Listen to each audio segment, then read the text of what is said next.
السلام عليكم ورحمة الله وبركاته. أهلا بيكم. النهاردة إن شاء الله هنعمل مع بعض صلصة البيتزا بالطريقة الأصلية الإيطالية. هتعجبكم جدا جدا جدا، هتطلع معاكم أحلى طعم للبيتزا، هتعجبكم جدا إن شاء الله. ومقاديرها سهلة جدا وبسيطة، وكمان طريقتها سهلة جدا.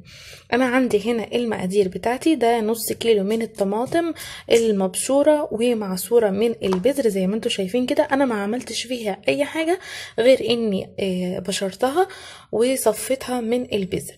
تمام. لو مش عايزه تعملي كده ممكن تاخدي الطماطم تسلقيها غلوتين 3 كده على البوتاجاز، وبعد كده تضربيها في الخلاط ضربتين كده، وبعد كده تصفيها من البذر والتفل، فتختاري الطريقه اللي تناسبك. تمام كده. عندي هنا كمان تكه حلوه جدا جدا، بتدي طعم وكمان قوام حلو للبيتزا. انا مجرباها.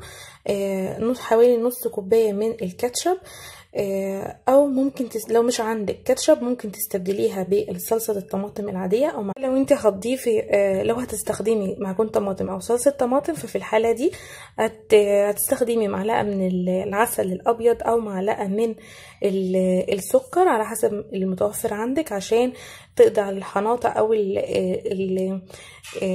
طعم الصلصه، فتدي معاكي طعم حلو، ما يبقاش طعمها ميزز كده، طعم الصلصه اللي هو مش حلو مش مستحب ده. التوابل بتاعتي بقى معلقه صغيره من البابريكا او الفلفل الاحمر الحلو، ملح على حسب الرغبه. عندي هنا سنه صغيره او رشه بسيطه من الشطه البودر لو حابه الطعم السبايسي. لو مش حابه الطعم السبايسي خلاص. وممكن كمان تستبدلي الشطه البودر دي بالفلفل الاحمر الحار او الاخضر الحار على حسب ما تحبي، ورشه بسيطه جدا من الفلفل الاسود. وعندي هنا ده زعتر. تمام. وهنا عندي دول حوالي 5 فصوص او نص راس من التوم اللي هو العادي. انا فرماه بس فرم ناعم كده شويه. لو ما عندكيش توم وعايزه تستخدمي كله توابل، يعني ممكن تضيفي معلقه صغيره من التوم البودره، او لو حابه كمان تزودي توم بودره برضو بتعلي التست بتاع الصلصه بتاعتنا. كل اللي هنعمله دلوقتي احنا كده قلنا على كل المقادير اللي هنستخدمها.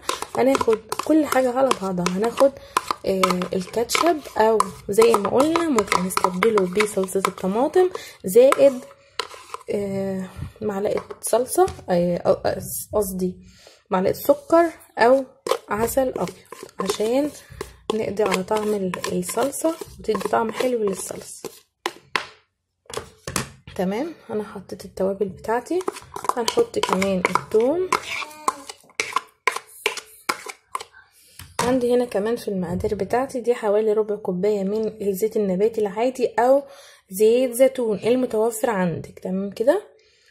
كل ده على البارد. هنقلب مكوناتنا على بعضها، وبعد كده هنحطها في طاسه او حله على النار، ونسيبهم الطعم يتأثر مع بعضه كده، وبعد كده هنرفعهم من على النار وهنشوف شكلهم ان شاء الله بقى عامل ازاي بعد ما بقت جاهزه معانا.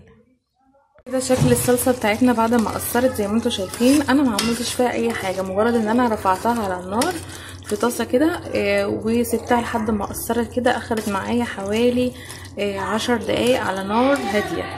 تمام. وده كده شكلها. عايزه اقول لكم الريحه حلوه جدا جدا جدا ما شاء الله. دلوقتي بقى خلاص الصلصه بتاعتي بقت جاهزه زي ما انتم شايفين. هرفعها من على النار عشان نشوف شكلها ان شاء الله.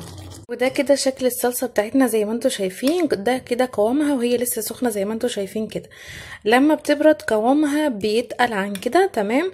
لو انت حابه تعملي كميه من صلصه البيتزا وتحتفظي بيها في برطمان ازاز في التلاجة، بس في الحاله دي تحتفظي بيها وهي بارده مش وهي سخنه، عشان ما تعرقش وطعمها يغير معاكي او تحمض معاكي. تمام كده. هي بقت كده جاهزه معانا. طبعا احنا ما بنستخدمهاش وهي سخنه كده على البيتزا، لازم نستنى عليها لما تبرد. وفي الحاله دي كمان طعمها بيأثر اكتر، والطعم بتاعها بيبان، وقوامها بيتقل اكتر من كده. تمام كده. هي لسه سخنه زي ما انتم شايفين كده. سهله جدا وسريعه، ومقاديرها بسيطه، ونتاجتها بجد بجد بجد جباره.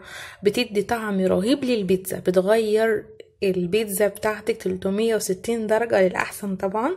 بجد حلوة جدا، جربوها ان شاء الله هتعجبكم.